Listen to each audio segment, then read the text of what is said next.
I first became aware of Ted Henkin's remarkable scholarship and work on Cuba and Cuban bloggers when a few years ago this school and the trustees of Columbia University awarded Ioannis Sanchez the Mario Morris Cabot Prize for Journalism in the Americas. Ted was, I think we met last year when Ioannis came here to the school and to the Cabot Award ceremony and spoke, but he was the crucial line of communication, intermediary facilitator with one of the crucial emerging voices of independent journalism in Cuba. He also is one of the people who have been integral to this conference. And I want to thank you, Ted, for arranging for so many people to be part of this and for being such a wise voice of counsel in areas where there were vacuums in our knowledge and contacts and access. Ted really put himself on the line to make this workshop work.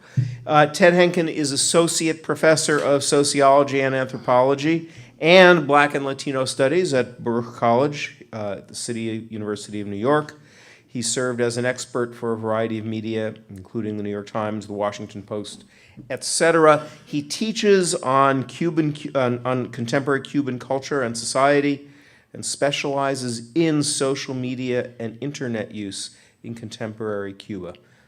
He's the author of several books, has written extensively about economic reform, etc. And he is going to lead us in a conversation in Spanish on the critical and changing landscape of free expression in Cuba. We're shifting our focus now to Cuba itself and looking a little bit at that landscape. I think I've said enough. I'll turn it over to him from here. He'll introduce our panelists, and Ariel will do slide shifting duty as needed. Thanks. Bueno, muchas gracias a todos ustedes por estar aquí y es realmente un placer y un honor acompañar a estos dos colegas y también haber podido jugar un papel en la organización de este evento y abogué siempre para la presencia de cubanos que viven en Cuba o recién emigrados para compartir su perspectiva. Y vamos nosotros tres a realmente tener una conversación entre nosotros, pero también con ustedes, una conversación abierta sobre los desafíos y oportunidades de ser un periodista en la Cuba de hoy, periodista independiente o periodista ciudadano o periodista oficialista, como quien dice. Hay muchas etiquetas, pero como vamos a hablar del periodismo y queremos enfocarnos en el título de congreso, Covering Cuba, cubriendo Cuba, y tenemos a estas dos personas distinguidas para acompañarnos en contestar esta pregunta. Lo que quiero hacer es presentarles a ellos, pero ustedes tienen las biografías de ellos, entonces no voy a demorar mucho en hablar de sus logros. Los dos tuve la suerte de conocer personalmente en La Habana, en mi último viaje a La Habana, espero que no sea la última, pero fue en 2011, cuando pude entrevistar a un grupo bastante diverso de blogueros, periodistas independientes, porque yo quería indagar, investigar la realidad cambiante de los medios independientes, dado la llegada a la isla, aunque no es muy expandida, la llegada a la isla de los medios digitales y la apertura de blogs de muchos tipos distintos. El sábado vamos a oír de Elaine Díaz, que también es estudiosa y participante en este fenómeno. Pero bueno, conocí a Miriam Zelaya en un viaje anterior, pero en aquel viaje empezamos un proceso de colaboración, y hemos editado y escrito juntos con un grupo de otros cubanos un libro que salió el año pasado. Con Orlando tengo una relación tanto profesional como personal. Yo le digo mi hermano cubano en el sentido de que desde que vino a Estados Unidos hace 1 año y medio, él ha estado viajando por todas las universidades de Estados Unidos, más que conozco yo, y dando su aporte, y ahora está en la Universidad de Brown. Miriam, aparte de haber sido una bloguera durante un buen tiempo y periodista independiente, ahora colabora directamente con el medio nuevo que se llama 14 y medio. Bueno, ahora voy a leer un texto para dar un tipo de trasfondo, pero el texto es en inglés, pero ellos ya saben cuál es el texto, y de este texto vamos a tratar de basar la conversación.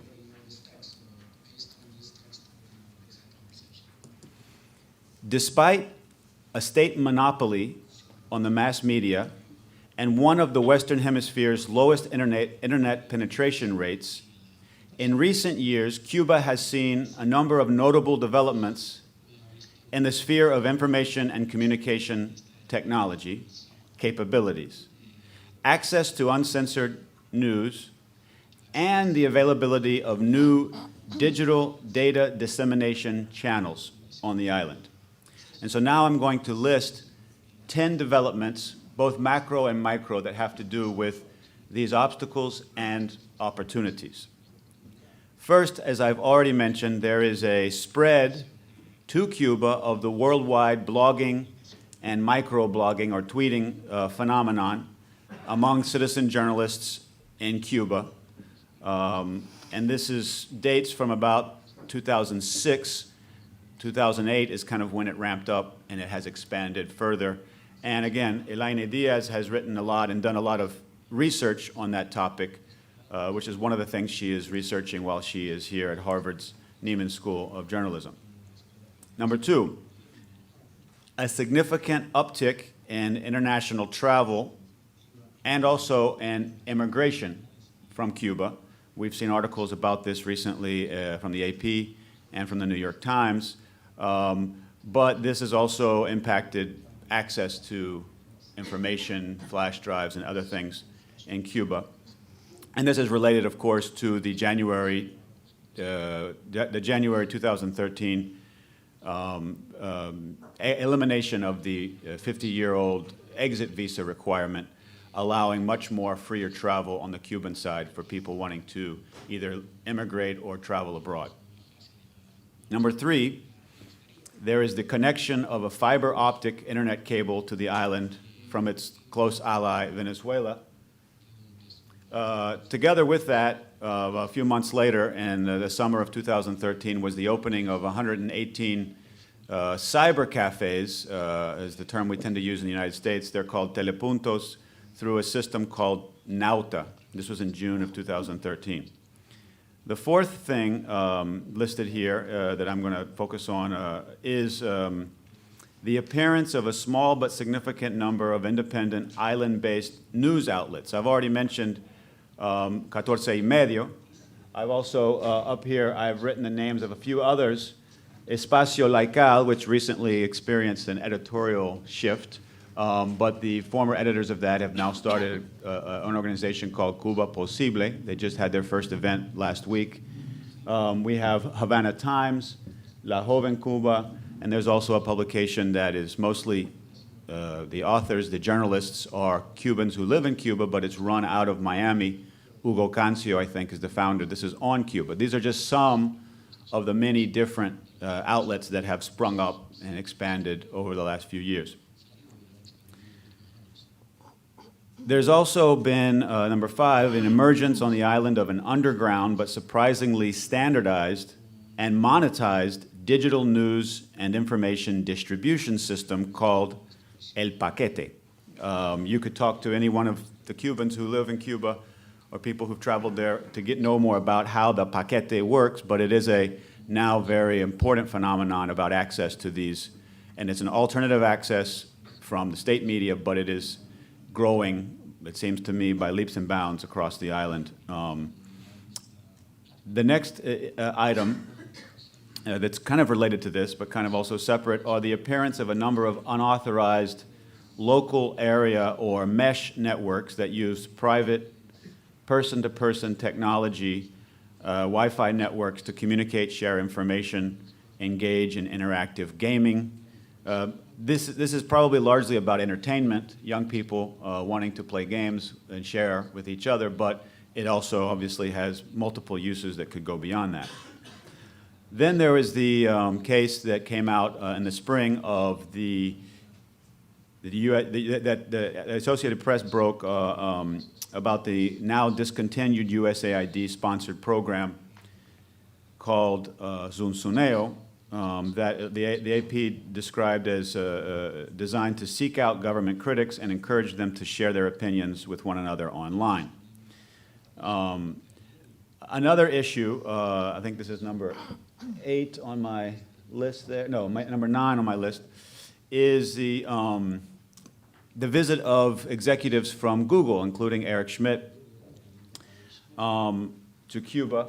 And what was interesting about that trip, I think, was, to me, it was a very excellent example of principled engagement on the part of Google and Eric Schmidt and his team, because they not only met with students at the university, the Technical University of Computer Science, but they also had a sit-down conversation with some of the people who work at Catorce y Medio, and actually it was Catorce y Medio who broke the fact that they were there to the world. I mean, it was not something that the Cuban government or Google publicized beforehand. In addition to that, when they returned to the United States, Eric Schmidt wrote on his Google Plus page that the Cuban government represses freedom of information, and that was part of the purpose of their trip was to advocate for open freedom of information, free internet. Also, he criticized the U.S. Embargo, saying that it made no sense for U.S. interests. And then finally, as a fruit of that trip, about 6 weeks later, Google announced that what had been blocked up to that time, Google Chrome, the downloading of Google Chrome by Cubans in Cuba, even though it was free, had been blocked. I think Google was afraid that the U.S. government would sanction it, and they decided to stop blocking it, and it is now available for download in Cuba. The final thing on this list, number 10, is what we've been talking about for most of the morning, so I won't get much more into that, except that this New York Times editorial, for me, was the culmination of a lot of things that were going on over the past 8 months in the United States with various new groups. Interestingly, some of these groups are made up of Cuban Americans who disagree with the more established line and are trying to argue for the best way to help Cubans is really through engagement instead of through isolation. And so Cuba Now is one of those organizations, but the Cuba Study Group and other organizations are also making that argument. And I think that makes this a different development than people who might admire the Cuban government and argue against the embargo. These are critics of the Cuban government, but saying we can help the Cuban people by engagement, and we only hurt them more by isolating them. Our embargo helps the Cuban government's internal embargo against the Cuban people, right?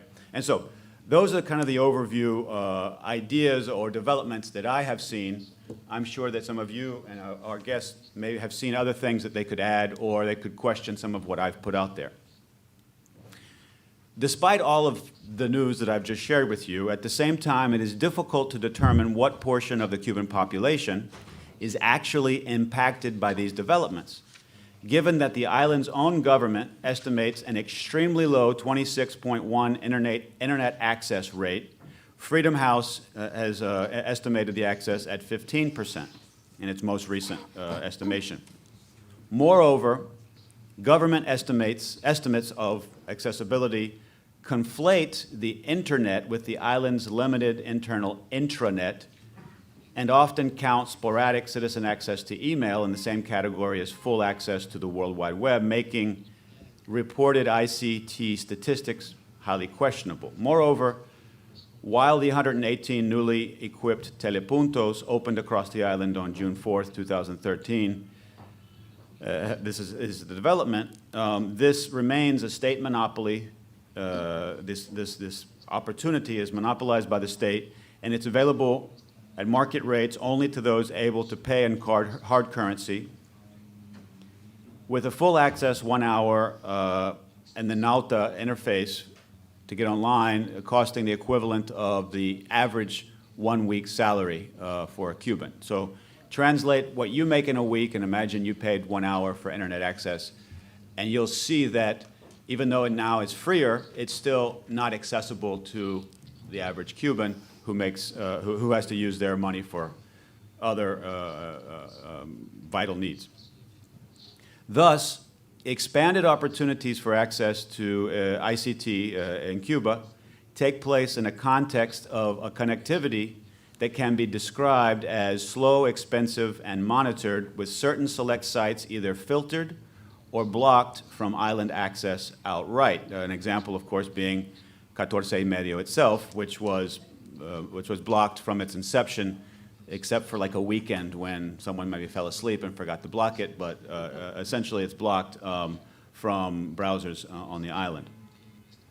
Furthermore, equipment like computers, tablets, smartphones are scarce and costly, with the purchase and importation of other key equipment such as routers and other Wi-Fi technology highly controlled. Indeed, it is not legally possible, even today, for the vast majority of Cuban citizens to obtain a household internet connection, and there is virtually no legal access on the island to wireless networks and fully functional mobile technology or smartphones with data plans outside of international hotels, etc. The government has recently recognized these limitations and made vague commitments to remedy them, but there is no clear timeline or way to hold the government or its telecom monopoly, ETEXA, accountable to citizens and consumers. Still, the above developments show an effort among Cuban citizens of all stripes to overcome the very substantial political and material obstacles to free expression. This effort, however, is taking place in an asphyxiating climate of political polarization, where Cubans find themselves doubly blockaded. On the one side by the U.S. embargo, and on the other side by an internal and ongoing state embargo over the internet. In other words, and this is actually a quote that I stole from Nick Miroff, who many of you may know, a foreign correspondent who's resident in Cuba. In Cuba, wired does not necessarily mean connected, since there remain infrastructural, economic, and political reasons for the island's notorious state of isolation from the World Wide Web. So now I'm going to end my intervention, as the Cubans always say, intervention, and raise some questions. And I want to use these questions as a springboard to have our other two panelists basically take over and respond to these, and then we can bring you guys in as we go forward. So these are a number of key questions, dilemmas, challenges for anyone who might be a media entrepreneur in Cuba, an independent journalist, even a state journalist. These are some of the questions that I would ask to gauge where things are headed. How do they gain access to independent financing and content for their ventures, and how can they devise a sustainable and profitable business model for a media endeavor in such a tenuous environment, especially when selling media outside of the state distribution monopoly is illegal? One more? All right, so that's the first one. Number two, how do these individuals, entrepreneurs, reimburse their staff, ensure their professionalism in a country where the media has long become state propaganda, and where there is no independent educational institution, save perhaps for the Catholic Church, where journalists can be trained? Some of them are actually flying abroad to training sessions in other countries for training, some of the independent journalists, and even maybe state journalists. How do they reach the Cuban mass public in a country with such limited internet access? if very few people have internet access in Cuba and you write something on a blog, who are you writing for? Who actually ends up reading it? How much impact can you have? This is especially tenuous in terms of reaching a public with crippling laws that equate independent media often with enemy propaganda. And there's actually a law about propaganda enemiga that chills a lot of these efforts. How do these journalists resolve the conflict between self-preservation and self-censorship? This in Cuba is often called la doble moral, right? Preserving yourself, but also trying to be honest, quality reporter. You know, where is that line, and how much do you say what you think, or do you say what you think you can get away with, and where does that line end up? And of course, there's not only in Cuba where journalists make this calculation on a daily basis. How do they preserve an independent and critical-minded posture toward Cuban reality in the polarized context that I described before, where all channels of mass media are under government control and where nearly all internet access points are mediated and likely monitored by institutions, by money, or by some other kind of influence, control, or censorship? And in this case, I'm not simply talking about the Cuban government, but you know, a currency, apart from political currency, is actual currency. And so how do you get the money to get online? Who gives you the access to that? And so the final question that I have here kind of boils it down to a simple question. How do you access the internet? Who can revoke that access, and under what conditions? So I'm going to stop there, and I'm going to turn it over. I think, y ahora voy a cambiar otra vez al español. Ellos ya están familiarizados con estos interrogatorios que he planteado. Entonces, primero, si quieren empezar con algún comentario o declaración, si tienen algo preparado, y si no, puedo pasar a las preguntas. Sí, bueno, yo no tengo nada preparado realmente, me gusta mucho la espontaneidad, quizás por eso soy periodista ciudadana. No soy periodista de formación, ni mucho menos, soy antropóloga. Sencillamente soy una cubana libre desde adentro y con opinión, y ejerzo mi derecho a dar mi opinión. Es lo que estoy haciendo desde hace muchos años. Sin embargo, yo quiero partir de una premisa. Primero, agradecer el estar acá, la oportunidad que me dan de participar con ustedes en estos debates interesantes. He estado en desacuerdo con muchas cosas que se han dicho, pero es que no es posible resolver en un encuentro tantos problemas y conflictos que existen en las relaciones entre los gobiernos de Cuba y Estados Unidos. Y puntualizo los gobiernos porque solemos decir genéricamente Cuba y Estados Unidos. El gobierno cubano no es Cuba. El gobierno cubano es el poder. El gobierno cubano es una dictadura. Esa no es Cuba. Y no creo tampoco que el gobierno ni Obama sea todo Estados Unidos. Y quien dice Obama dice el resto de las administraciones. Tengan en cuenta que hemos hablado de varias administraciones estadounidenses y de una sola cubana. Otra cosa que quiero destacar es que también es sintomático, y le puedo decir mucho a ustedes, que estemos debatiendo de esto acá y no en Cuba, que hayamos sido convocados acá y no en Cuba, que se nos considere legítimos interlocutores acá y no en Cuba, y que hayamos coincidido en este mismo espacio con representantes oficialistas como la joven Elaine, periodista, y una profesora universitaria de economía. Esto no ha sido posible en Cuba. Y eso, de ahí quería partir, que tuvieran esto en cuenta, que no me parece que sea casualidad, y dice mucho del clima político que vive una persona con opinión en Cuba. Y ahora puedes responderte alguna pregunta, o que Orlando Luis, si tiene algo preparado. Bueno, sí, muchas gracias por la oportunidad de estar acá. Yo traje algunas imágenes, capturas de pantalla que podemos compartir, que de alguna manera comienzan a debatir sobre el tema muy rápidamente. No es una... ¿Puedo ir allí para...? Seguramente les pasa muy rápido, ¿no? Sí. Ajá.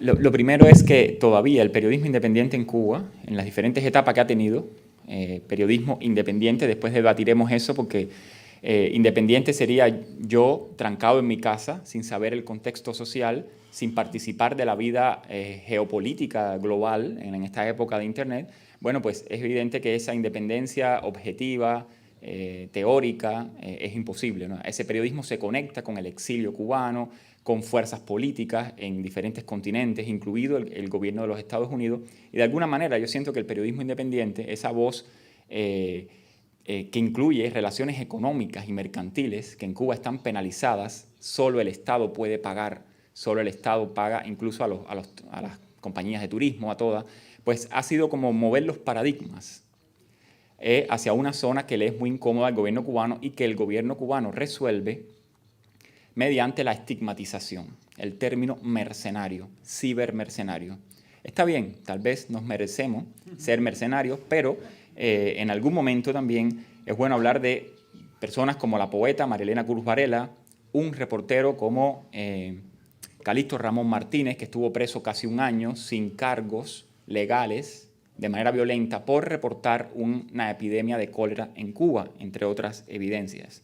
Estas son las citaciones que son muy típicas. Todos nosotros hemos tenido citaciones que la policía política nos hace llegar para ser interrogados, coaccionados, chantajeados, en última instancia amenazados, como fue mi caso y el de muchas otras personas. El diálogo del periodista independiente en Cuba, por desgracia, no es con los académicos, no es con este foro, no es con el gobierno cubano. El gobierno cubano no nos reconoce como interlocutores, sino que es con la policía política, que parece saber de periodismo, parece saber de cultura, parece saber incluso de las relaciones entre Estados Unidos y Cuba. La policía política, no los ministros. El ministro de Relaciones Exteriores es también el ministro de Relaciones Exteriores cubano, Bruno Rodríguez Parrilla, es un rehén de la policía política cubana, no puede hablar libremente. Roberto Guerra, una de las tantas agencias de información independiente que se han creado en Cuba. Independiente significa que reciben apoyo de organizaciones pro derechos humanos, tanto en Europa como en Estados Unidos, y el apoyo, el gobierno cubano les reciproca ese apoyo con golpizas, con arrestos, como es el caso. O sea, el flujo del dinero y el flujo de la represión. Manuel Cuesta Morúa pasó en la siguiente foto. Algunas de las vandalizaciones, ataques a casas de estos comunicadores independientes, donde se le tira chapapote, en el mejor de los casos, en el peor de los casos, pintura roja que simula la sangre. Estos actos de repudios, cada vez más teatrales, con los que también trabaja el periodismo independiente. No hay periodismo independiente sin la dependencia de un acto de repudio, como en el caso de Reinaldo Escobar, que en plena calle G se creó toda una situación a propósito de una situación política que, bueno, que toca también a los activistas de derechos humanos, aunque no sean exactamente periodistas, pero sí son comunicadores de una realidad, con casos dramáticos y extremos como la muerte en prisión tras una huelga de hambre que fue muy maltratada por el gobierno cubano de Orlando Zapata Tamayo.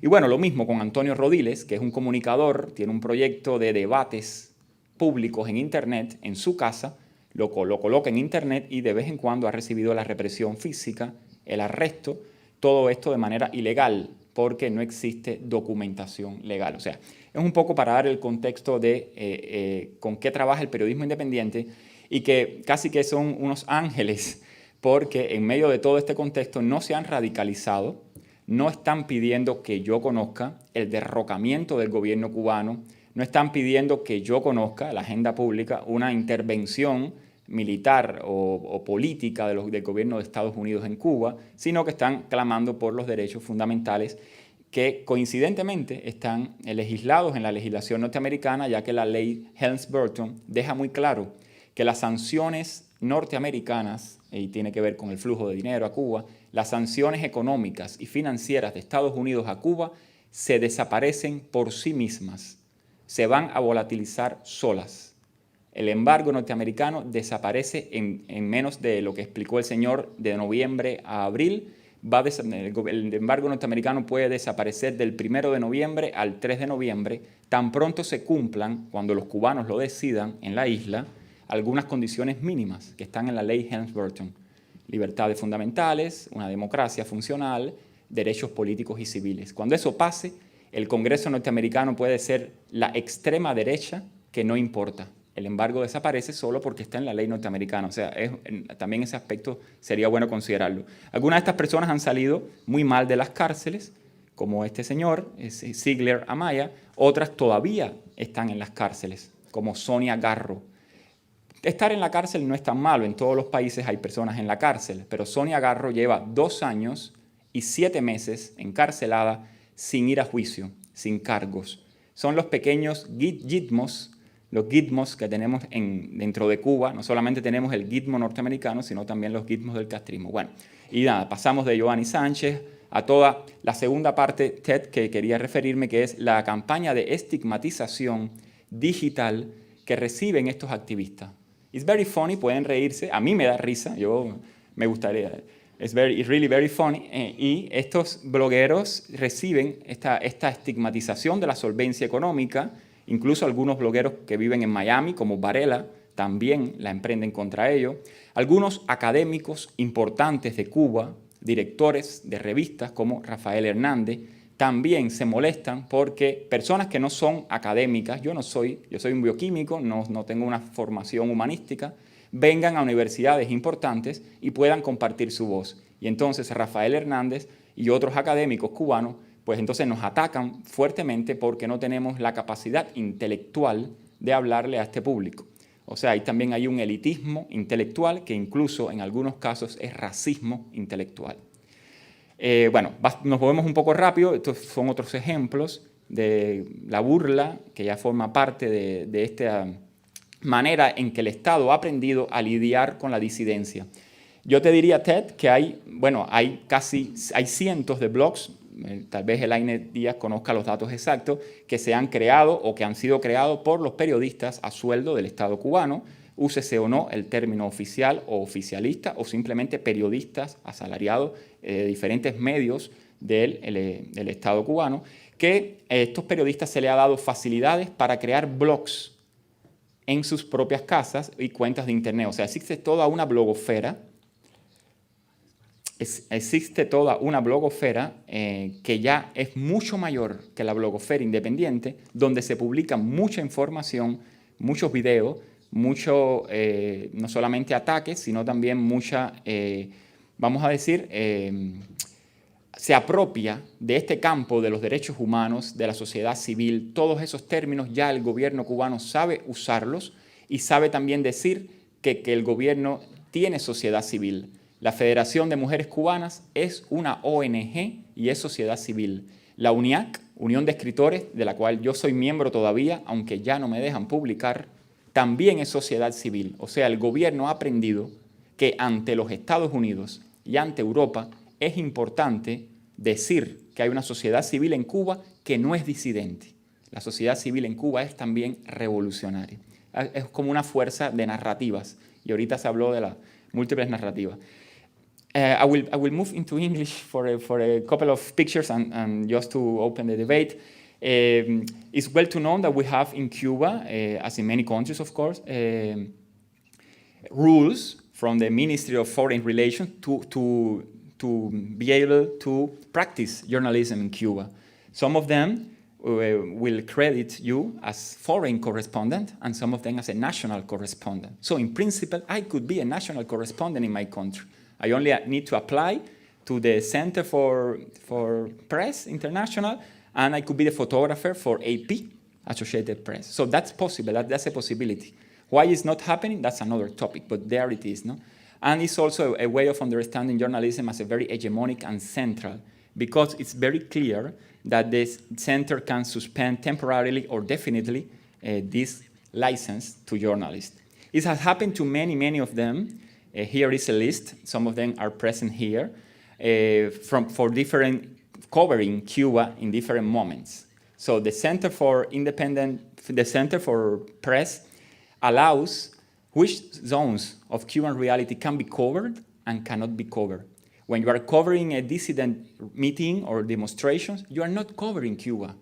You are being a subversive agent of a foreign press agency, something like that, and you could lose at some point if your opinion, even if you are CNN or El País from Spain, your opinion at some point will touch a limit.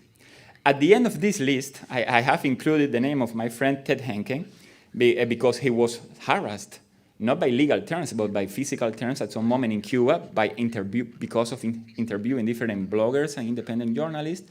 I include Sarah Stephens from the Center for Democracy in the Americas and Carlos Saladriga from the Cuba Studies Center as the good mercenaries. Because at some point, they have been traveling to Cuba, interacting a lot with Cuban civil society, but cannot work freely, at least as they have mentioned in public in different events, because the political police establishes the limits and forces the work, the important work of the Center for Democracy in America to a certain area. Once that area is encompassed, Center for the Democracy in America will not be able to carry on this important work in Cuba anymore. So Centers for Democracy of America decides to work under the limits imposed by a government. Maybe they will not accept the limits imposed by the Obama administration. It will be considered tyrannical, but in Cuba, for Cuba, it's good enough to apply to the rules of a despotic rule. And at some point, to become a little historic, Allen Ginsberg, and this is funny, was expelled from Cuba, not to the United States, but to Prague in the first plane, because he just mentioned that he wanted to fuck Che Guevara. He was very cute. And something much more terrible, he claimed that the revolutionary should legalize marijuana and, of course, free sex, no? The sex revolution, no? Trying to touch Cuba in the worst moment possible in the 60s. The same happened to Oscar Lewis and Douglas Butterworth from the project Cuba, the Culture of Poverty and these anthropological investigations. When they were expelled, all the work was confiscated and he suffered a massive heart attack in Cuba that was denied by his widow at some point, but that anthropological investigation turned out in disaster. And at some point, it could also happen to other reporters, no? Like even NPR reporters in Cuba, where sometimes when they go to interview me or go to interview Miriam Zelaya or other bloggers, they take their cars and they are parked 2 blocks away in order not to have their plates controlled at some point. And maybe I can stop around here because I have some images about how we access to internet, but maybe Miriam will explain this much better, and then we can support her explanation with some images and Muy bien. things like that. Muy bien, gracias Orlando. Estoy seguro que hay muchos de ustedes que tienen preguntas, pero yo quiero hacer una pregunta a cada quien para empezar. Primero, me gustaría saber de Miriam,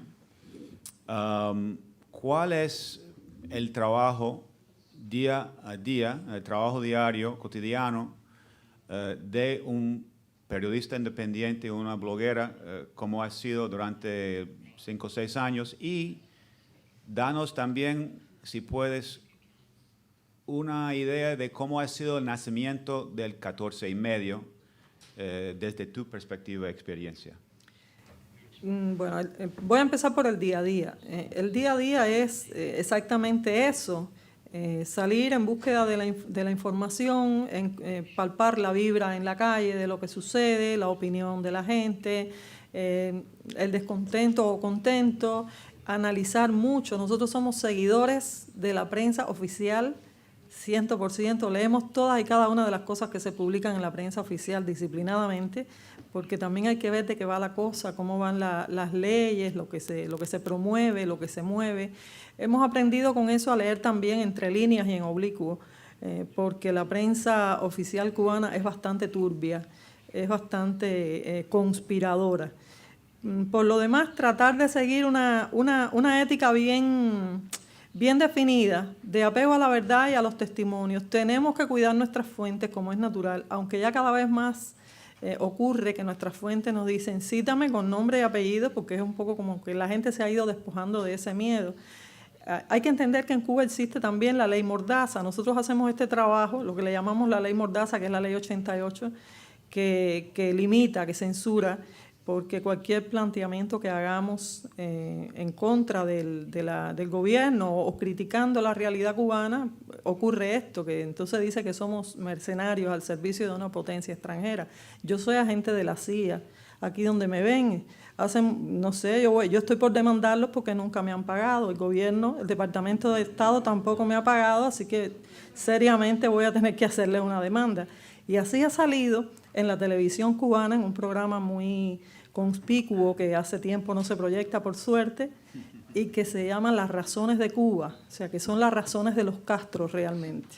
Y hemos salido ahí fotografías nuestras, los blogs nuestros, y lo duro es que no tenemos el derecho a réplica, porque el monopolio de la prensa lo tienen ellos. Entonces nos pueden demonizar y nosotros no podemos ripostar. Han hecho mesas redondas con eso, los mercenarios, en fin, y nosotros no podemos ripostar, no podemos debatir, no podemos defendernos del ataque. Y hay que pensar esa maquinaria propagandística tan poderosa que ha podido calar en América Latina con tanta fuerza, utilizada en contra de personas pequeñas, personas que son sencillamente ciudadanos. El misterio de 14 y medio, o lo que ha querido ser un misterio, es que se dice de dónde salen los capitales. Giovanni Sánchez anunció hace varios años, cuando la entrega del Príncipe Claus, del premio Príncipe Claus, su intención de abrir un periódico, de fundar un periódico. Para eso ha utilizado parte del dinero de esos premios y también de muchos amigos europeos fundamentalmente que han puesto sus capitales. 14 y medio es declaradamente, abiertamente, una empresa. Nosotros no estamos conspirando, nosotros somos transparentes, es una empresa. Y sí es una empresa y sí se le paga a los colaboradores. Yo creo que todos los periodistas que hay aquí publican en algún periódico y les pagan, ¿no? Digo, me parece que es lo más normal del mundo. Bueno, pues 14 y medio también es un periódico, es una pequeña empresa donde se le paga a los colaboradores. Y bueno, también en ocasiones se colabora gratuitamente porque es un proyecto también que tiene interés de sobrevivir y perdurar.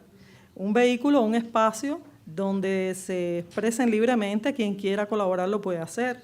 Nosotros no tenemos ninguna intención de cerrar tampoco las puertas a cualquier periodista oficial que quiera publicar en 14 y medio. Estamos abiertos al debate, a las opiniones, pero bueno, hasta ahora no sé por qué ninguno se ha animado a participar. O sí sé por qué, pero lo imagino, pero así son las cosas. Esa es la manera, o sea, ese es 14 y medio. Si tienen alguna pregunta, no hay ningún secreto en esto. Nos conectamos a Internet indistintamente desde hoteles, sitios públicos, embajadas que a veces nos ofrecen esa oportunidad, nos dan algún tiempo, nos ofrecen no solamente a nosotros, a toda la sociedad civil. Lo que pasa es que donde vamos nosotros parece que el espacio se queda un poco radioactivo y no quieren, a ver, las autoridades no ven con buenos ojos que nos mezclemos. No todos los que escriben son opositores, ni todos los que escriben son disidentes. Yo sí soy disidente. Soy disidente ahora y lo voy a hacer siempre, en otro y otro gobierno. Siempre voy a hacer crítica, siempre me voy a cuestionar los poderes, las políticas. Y bueno, por otra parte, las conexiones también nuestras últimamente se han visto favorecidas en alguna medida, aunque parezca raro, porque se ha abierto la posibilidad de hay una variante que es oficial, que es de la empresa telefónica cubana, que tenemos correo electrónico, es un servidor muy local, pero podemos escribir hacia el exterior, se llama nauta.cu.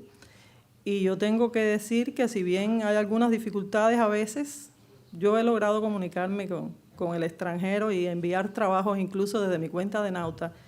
En esto yo creo que los periodistas independientes y los ciudadanos y la prensa y la sociedad civil en general tiene que ser un poquito más inteligente y aprovechar las opciones que se nos dan, aunque sean limitadas como esa, aunque no sean perfectas, porque es una manera también de comunicarnos. A mí me llama mucho la atención lo de Zunzuneo, porque yo recibo por Nauta una cantidad de artículos que me envían amigos míos por correo electrónico. Todo lo que sale, como no me puedo conectar todos los días a Internet porque es extremadamente caro, yo recibo infinidad de artículos de diferentes publicaciones del País, del Nuevo Herald, de Miami Herald, de muchísimos lugares, de muchísimos medios, y me llegan por Nauta. Y los descargo en mi máquina y los leo y me entran por Nauta. Yo digo, no, es que Zunzuneo al lado de esto es un juego de niños. Entonces, es un discurso muy contradictorio. El gobierno critica Zunzuneo y piramideo y a la vez instala un servidor que permite que a mí me entre lo humano y lo divino. Entonces es una contradicción, es una cosa bien difícil de entender. Es como que la tecnología es algo con lo que el gobierno no sabe lidiar. Bueno, no por gusto el ministro de Informática dijo en alguna ocasión que había que frenar el potro desbocado de la Internet. Aquello fue alucinante. Bueno, pues lejos de poderlo frenar, no les ha quedado de otra que empezar a implementar algunos servicios para que Cuba no aparezca como ese país tan desconectado. No sé si esto responde a la pregunta o quieres Sí, perfectamente bien. Y bueno, ahora me gustaría abrir, tenemos media hora más, parece, hasta las 5. Seguro que si ustedes tienen preguntas o quieren compartir un comentario sobre esos temas, y Kate tiene el micrófono y hay otro también. Y si puedes hacer la pregunta, si es posible, en español No, sí, no. Not well enough. o en inglés, porque hay traducción. Okay, I'm gonna do it in English, so it's actually understandable. I'll ask just a slight question on the internet with a political twist to it. I wanted to know if the panelists agree with the position of Senator Menendez and Senator Rubio, who have been asked by the State Department, we both want a free internet in Cuba. However, to do that, the state telecoms monopoly will receive revenue as a result of any sort of telecommunications expansion. And Senator Menendez's view was, I'd rather not have a free internet in Cuba if they're going to get one dime from any sort of U.S. company. And I want to know if you agree with that. No pude entender la pregunta de él porque... Well, I'm not so aware of the details, no, of the discussion.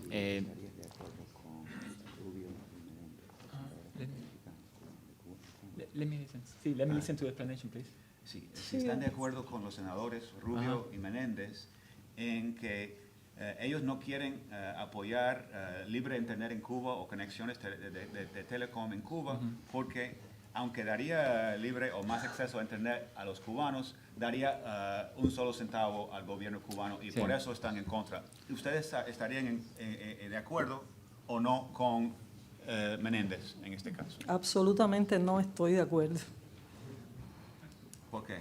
Porque yo creo que es importante y es esencial la conexión a Internet para los cubanos. Y si es un vehículo que va a permitir la libertad de información, el intercambio de ideas, el surgimiento o fortalecimiento, consolidación de redes sociales, sin duda eso abre espacio a la sociedad civil, eso mueve un poco el pensamiento y yo creo que es importante.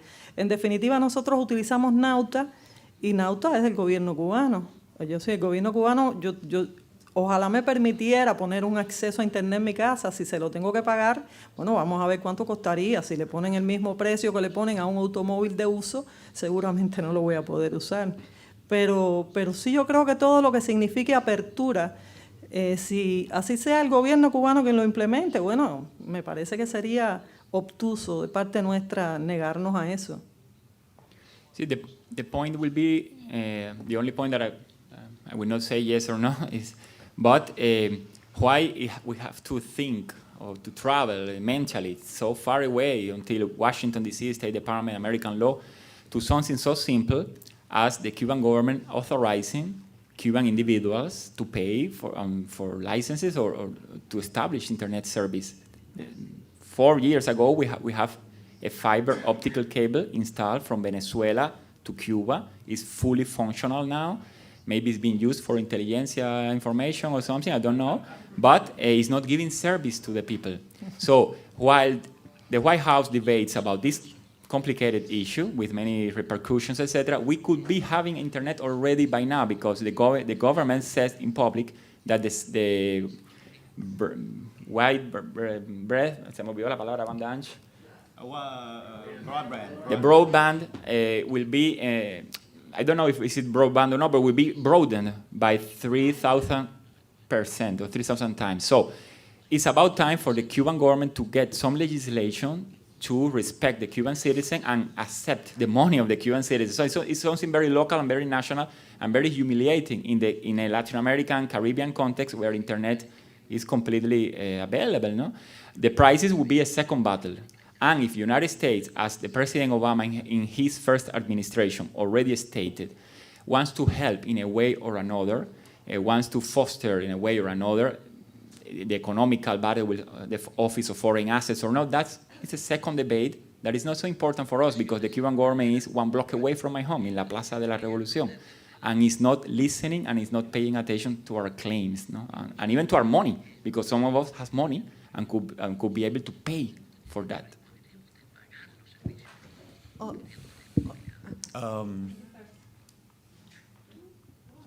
Ok, tengo 2 preguntas. La primera es, quiero saber, o sea, estando en Cuba, siempre se habla de la radio Bema, ¿no? La gente hablando por la calle. ¿Cómo verifican las cosas? ¿Cómo salen ustedes a de verdad saber lo que está pasando? Saber si lo que la gente está hablando de verdad es cierto, porque eso es un problema que yo siempre he encontrado, de verificar las cosas es muy difícil, eso es primero.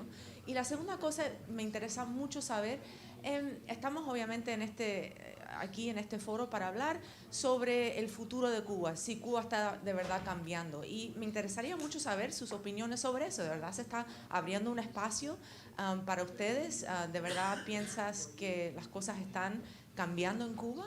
¿Que estamos viviendo un momento importante? Voy a contestar lo primero. Lo primero es cómo yo verifico lo que las personas me dicen, digamos, la información que recojo. En primer lugar, no es lo mismo, yo soy una de ellos.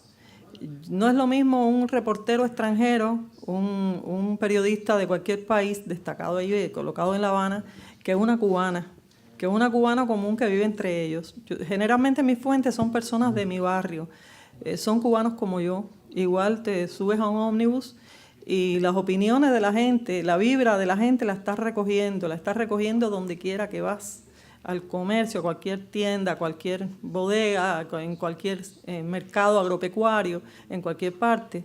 Y también se puede comparar entre lo que está ocurriendo ahora en Cuba y lo que ocurría hace unos años.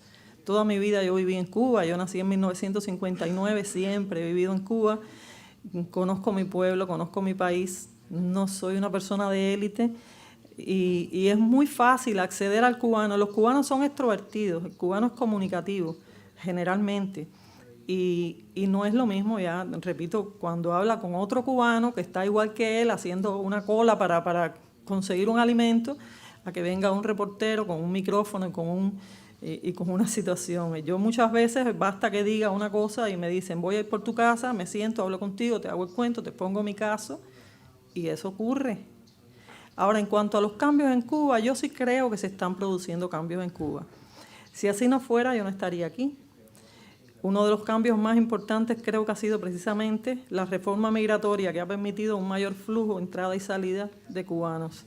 Lamentablemente, tengo que decir que aunque se están produciendo cambios en el aspecto económico, por ejemplo, ahora se amplía el trabajo por cuenta propia, pero tiene demasiadas limitaciones, tiene demasiados frenos, eso también conspira en una sociedad donde hay mucha corrupción, los salarios son muy bajos, los precios son muy altos, hay inflación, hay inspectores corruptos, hay un poco de trampa en esto, funciona el chantaje, estás violando esta disposición y tienes que sobornar al inspector, por ejemplo. Esas son cosas que parecen subjetivas, pero responden a un estado general económico dictado desde una política económica por un gobierno centralizado, que parece que afloja, pero no es así. Se están produciendo también cambios en el sentido de que, por ejemplo, antes un cubano no podía vender o comprar una vivienda, ahora sí lo pueden hacer. No podía comprar o vender un auto, ahora sí lo puede hacer. Ahora, ¿lo pueden hacer realmente? ¿Tienen capital? ¿Tienen la solvencia suficiente para hacerlo? Obviamente no. Ahora los cubanos se pueden hospedar en hoteles que antes estaban limitados a extranjeros. Y la pregunta, o sea, lo primero es que nunca debió estar prohibido. Eso es partiendo de ese hecho. Nunca debió estar prohibido, nunca debieron existir esas limitaciones. Y no ha habido jamás un reconocimiento por parte del Estado, que es a la vez gobierno y partido único, de que hubo un error. En 1968 hubo una ofensiva revolucionaria, así se llamó, donde se intervinieron todos los pequeños negocios, de todos los pequeños propietarios. Eran negocios familiares, no eran ni mucho menos personas pudientes, ricas y demás. Se demonizó la propiedad privada. Se demonizó también el bienestar. Por tanto, fulano vive como rico, vive como burgués, que era lo que se decía cuando la doctrina más dura. Y ahora de nuevo entonces se facilita que surja ese tipo de negocios y no hay una explicación. Eso es como la cosa más normal del mundo. Y también que el problema es que los cambios no tienen el calado suficiente, van en una dirección que yo creo que es favorable, pero ni tienen el calado suficiente, ni se han hecho cambios políticos, ni ha habido aperturas políticas en Cuba. No hay una diversificación, o sea, no se permite la diversificación del pensamiento, las diferentes opiniones, seguimos con el monopartidismo, unipartidismo, como se llame. Las elecciones no son tales elecciones, son votaciones, porque sencillamente son candidatos que nos pone el Partido Comunista. Y eso también es una falsedad, es una falsa unanimidad. Todo el mundo lo sabe. Por tanto, no se puede avanzar mientras no haya derechos y libertades cívicas, mientras no haya libertad de asociación, no haya libertad de prensa, de información y de expresión. Bueno, esos cambios no van a tener calado, realmente no van a funcionar con la eficiencia necesaria. Only to mention, because your answer has been exhaustive, that the main change in Cuba maybe will be the biological change.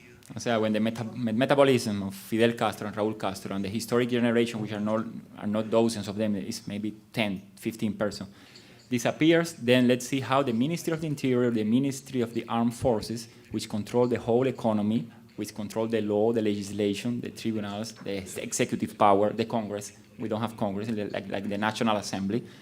How they will establish each other the new consensus for the new paradigm, how they will deal with freedom of expression and freedom of association in Cuba, in the law, in the Cuban law that right now is not there, these rights, and how the vertical model of control, of power, of discipline in a very disciplinary society, how this model will change when there is no an absolute reference, because maybe you know, Miriam, the way in the officiality, when something comes from the very high level, viene de arriba, it comes from upstairs to downstairs, viene del jefe, it comes from the big boss.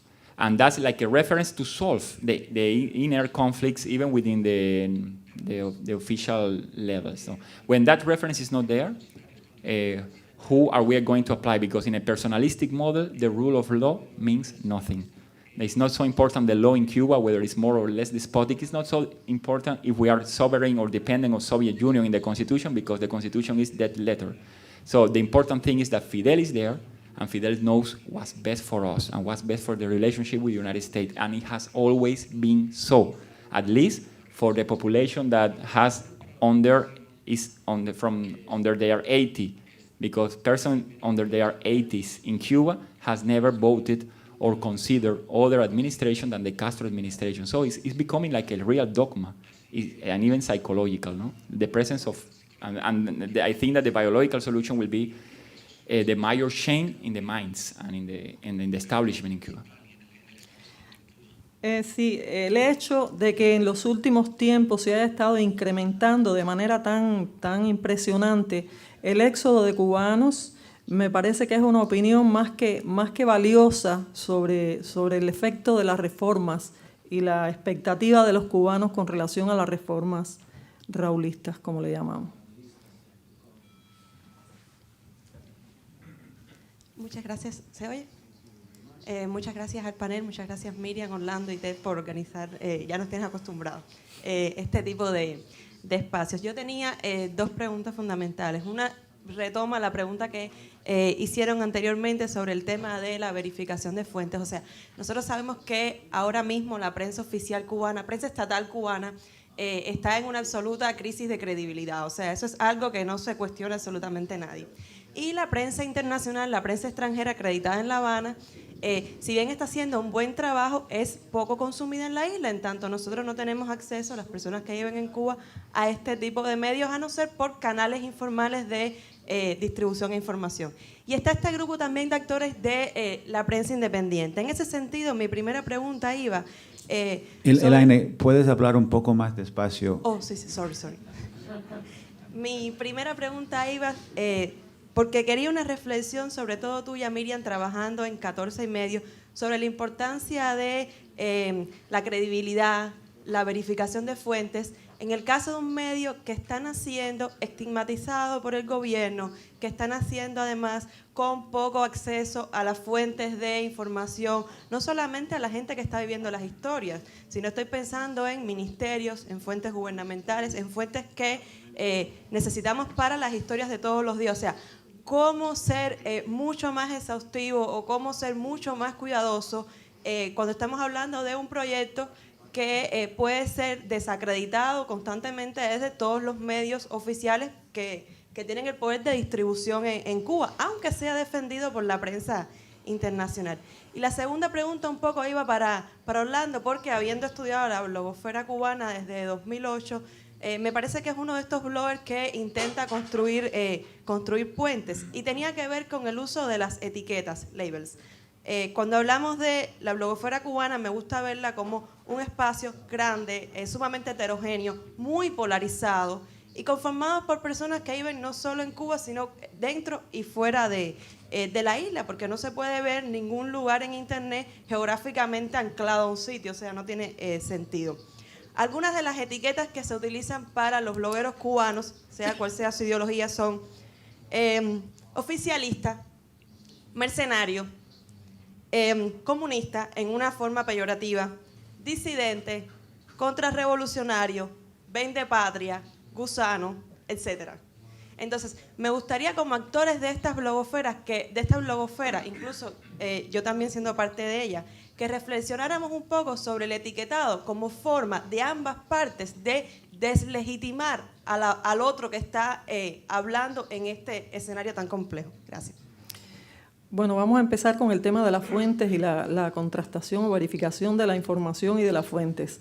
Para mí, en el caso nuestro del periodismo independiente, uno de los principales factores que dice que esas fuentes no se han equivocado hasta ahora, son confiables y se ha mantenido un apego a la verdad, es que el gobierno no ha podido desmentir absolutamente nada de lo que publicamos.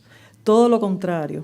En este momento incluso se han producido en los últimos tiempos, curiosamente, un dato, y es que han tenido que salir a informar con mucha posterioridad sobre cosas que se han informado ya por parte de nuestros medios. Y un ejemplo clásico es el famoso caracol gigante africano que apareció en Cuba, que entró por algún aeropuerto, que lo trajo un africano y resulta que es altamente tóxico, porta no sé cuántas bacterias y demás. Y Reinaldo Escobar, el esposo de Giovanni, lo supo porque afortunadamente la gente colabora con nosotros, nos llegan reportes, nos llaman, oye, está pasando esto aquí en el reparto Povey, en La Habana, me refiero a un reparto de La Habana. Y Reinaldo Escobar inmediatamente fue, reportó, tomó las fotografías, habló con los empleados de salud pública y hasta filmó los caracoles gigantes africanos que efectivamente estaban en La Habana. Aproximadamente un mes después fue que el periódico Granma sacó la información. O sea que sí existía la información. Nos ha ocurrido con este periodista que estuvo preso por estar difundiendo mentiras, falsedades, que fue el primero que reportó que existía el cólera en Cuba y resultó que el cólera sí estaba en Cuba.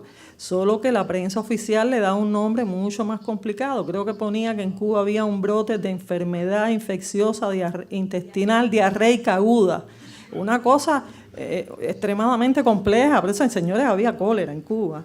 Y lo mismo pasa con el dengue, y lo mismo ha pasado con muchísimas cosas. O sea, la verificación de las fuentes está en la realidad misma y está incluso en la reacción de la prensa oficial, porque si nosotros un día escribiéramos que le están dando latigazos a alguien en alguna parte y eso fuera mentira, inmediatamente nos saldrían al paso, mira la mentira que está diciendo Miriam Zelaya, Giovanni Sánchez o tal quien sea. Eso me parece que es una de las cuestiones. La otra es que a nosotros se nos hace muy difícil acceder a archivos a nosotros se nos niega, y bueno, a todos los cubanos, no ya a la prensa independiente, a todos los cubanos. Ahora usted llega a la Biblioteca de Salud Pública, dice, yo quiero estudiar toda la curva epidemiológica cubana de 1959 hacia acá, y no lo puede hacer. Usted no puede verificar un dato en un hospital, porque hay mucho la natalidad infantil, y lo sé por una empleada de un hospital que es una gran amiga mía desde hace muchos años, doctora ella, y se da un índice de niños muertos al nacer o en el primer año de vida mucho menor del que realmente ocurre. ¿Y por qué cosa es? Porque no los inscriben. Si hay un niño que nace con problemas que se sabe que va a durar 24 o 48 horas, ese niño no se inscribe. Por tanto y demás, ese dato no sale en las estadísticas. Y yo no quiero decir que eso signifique que Cuba tenga un alto índice de mortalidad infantil. No lo creo para nada. Creo que tenemos un buen índice de salud, un buen indicador en ese sentido.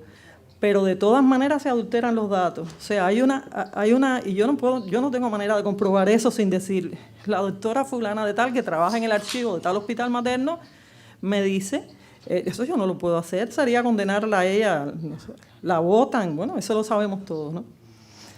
Entonces no sé de qué otra manera verificar las fuentes, no podemos acceder a archivos que son manejados, ningún cubano lo puede hacer. Only to mention, Elaine, about the process of the Cuban government as a predator of credibility. I mean, not only that has little credibility of official media or not, maybe because I think that grandma sometimes is 100% correct, no? Only that they omit almost 100% of the Cuban reality. But about the United States, grandma is always correct. But as a predator of internet, there has been boycotting of signatures, creation of false signatures, and the collection of signatures for civic initiatives like the Varela Project and others. Has been the manipulation of pictures, as it happened to the Cuban blogger Ernesto Morales, the blog El Pequeño Hermano, the little brother. Pictures of his and his girlfriend, private pictures were stolen and manipulated.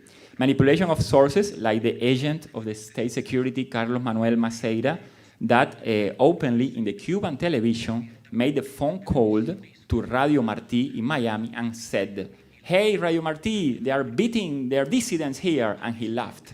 No, he was laughing in camera because he was making fun of Radio Martí, but at the same time he was openly recognizing that he was an agent of the state security. It's like a game, no? And of course, manipulation of reports of human rights. This has happened to Roberto Guerra's agency, Free Agency of Press, Hablemos Press, where many names of people, some of them famous, and again, this is funny because we Cubans are funny, famous baseball players, Lázaro Varga and others, have appeared, and as the number of human rights violations is elevated every month, some of these names has been filtrated into the reports, and Roberto Guerra didn't know the name of some of these famous pitchers and baseball players, and he respected the report that was coming from a province. And then the state security said that you are making fun, this is not a serious agency. But the source of the boycotting is, as far as I know, always official, no? Trying to boycott the labor, the very serious labor, instead of trying to legitimize them, give them a space for operating within the country, is somehow stigmatizing them and let know that they are not good, no? And the other point is about the las etiquetas. I don't know if you refer to the hashtagging officially or not. No, stereotype. Okay, bueno, I'm not claiming innocence. As a writer, you know, I'm a provocator. So I don't like this kind of official labels, like mercenary or worms. It's very offensive because I have suffered in Cuba, not from the Cuban government, from foreigners. Even foreigners being solidary with Cuban civil society. They come and the first thing they make is a joke again because they are in Cuba, it's a solar country, huh? And they say, "Oh, I'm glad, I'm proud to meet the famous worm, a famous gusano." And I say, "Okay, I'm happy too to meet the famous asshole." So, because it's a joke, they are helping. Sometimes they are bringing help to the Cuban civil society, but there is a joke where the term worm, the term mercenary, are part of the argot. So. I'm not claiming innocent. Let's call the official. Let's be angels 1 and the dissidents angels 2. No. That worries me less. But the government and the Cuban television shouldn't be echoing that argot, that violence of the language. No? Shouldn't be fostering acts of repudiation where the ladies in white has been called prostitutes, whores. No? And so. All right, you had your hand up earlier, so we want to recognize you, and then we'll try to fit in a couple more. Señor. Sí, recientemente asistimos a una primavera árabe donde Internet y los teléfonos celulares jugaron un rol importante. La pregunta era, ¿cómo hacen los cubanos para acceder a 14 y medio? ¿Y qué impacto tiene 14 y medio y los blogueros independientes en la opinión pública cubana?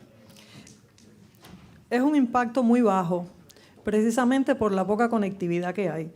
Nosotros desde el principio de la blogósfera independiente, de la blogósfera alternativa que empezó a funcionar, tratamos de buscar ideas para llegar a los cubanos. Una de ellas fue, que seguimos aplicando, era quemar nuestros sitios en discos y repartirlos, porque en Cuba no hay acceso a Internet, pero sí hay muchas personas que tienen computadoras.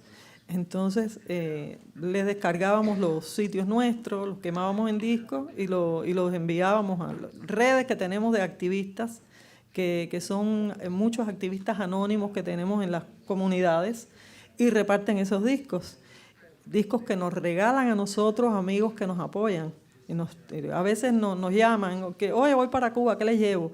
Tráiganos discos, tráiganos memoria flash. Nosotros tenemos que repartir la información de esa forma, pero últimamente ha surgido esto que Ted mencionaba, el famoso paquete. Ese paquete es una serie de programas, pueden ser series de ficción, películas, juegos de las grandes ligas de béisbol, o sea que son programas que tienen una gran demanda dentro de Cuba. A veces son programas muy banales, a veces son telenovelas, a veces son bodrios, pero bueno, en ese paquete hay muchas cosas y uno selecciona qué ve y qué no ve. Y últimamente hemos estado incluyendo en esos paquetes, hemos logrado contactar con distribuidores de paquetes que se han ofrecido y que nos permiten incluir una versión PDF de 14 y medio y muchas veces de los blogs, de las plataformas blogger.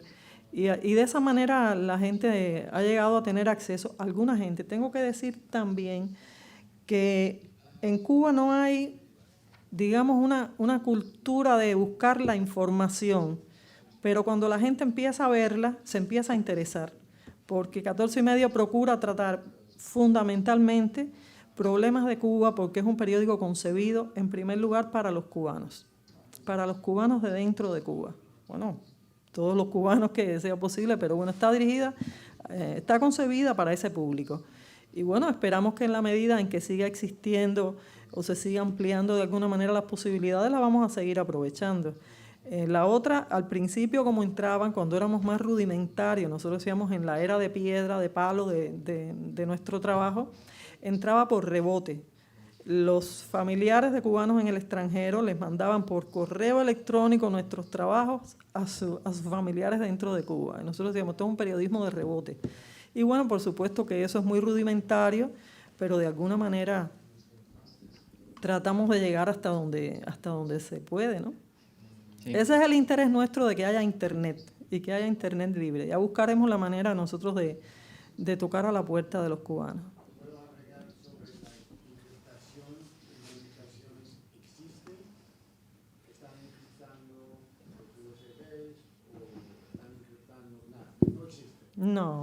No creemos que sea necesario. Repito que no estamos conspirando y los cubanos son un poco irreverentes por esa parte.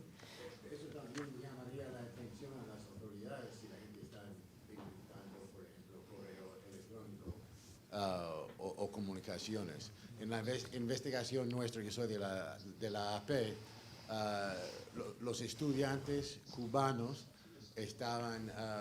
fue sugerido que ellos hacían contacto con gente de otros países, ¿no? Los reclutados por USAID en el Perú, en Costa Rica, por ejemplo, a través de Hushmail, que es encriptado. Y después, en un momento, paran de usar los cubanos Hushmail. Por eso pregunto. Sí, bueno, pero estamos hablando de una cosa muy puntual, eso que usted me acaba de decir. Es bien diferente un reclutamiento de estudiantes por las razones que sea, por las agencias que sea, y otra bien diferente, la idea de tratar de hacer circular opiniones, informaciones y demás entre los cubanos.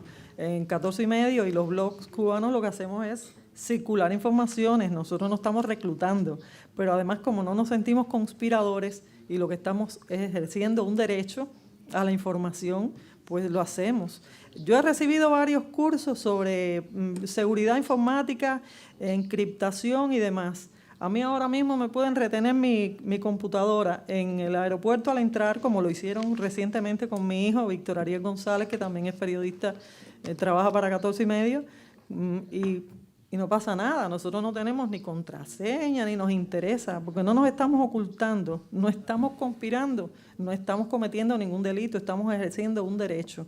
Y cuando se interioriza eso, sencillamente lo ejerce, no tengo por qué esconderme. Que si tienen pinchados los teléfonos, yo hablo por teléfono libremente, y hablo en los programas de Radio Martí, porque es que lo que yo digo en el blog, lo que digo en un periódico, lo que digo en Radio Martí, se lo puedo decir igualito a cualquier personaje del Consejo de Estado de Cuba. No nos estamos ocultando, nosotros no utilizamos encriptaciones. Yeah, but anyway, Hotmail is a public service, and the right to privacy should be respected by the Cuban government, no? Because sometimes I am sending a message that says, I love you, or last night was great, and I don't want the government to know that, because we will not have, and our own Snowden will not survive, will not escape. Our own Snowden will be shot on the spot. And so we need also how to preserve some level of privacy without any secret measure from CIA or USAID. And Hotmail is a service. It's a public service for the whole world to protect a little some information. Now, as Gmail should be doing that, was HTTPS should be a little more secure. No? Try to avoid that the government ends up with a picture of you and your girlfriend in the beach. No? I want to thank our two panelists, but I also want to thank the public for being so curious, so respectful, so civilized, and really fostering a really deep exchange and debate about these very important issues. And thank you for remaining here until 5 p.m. And thank you, Ted. Thank you, Orlando, Miriam. Thank you. We honor you.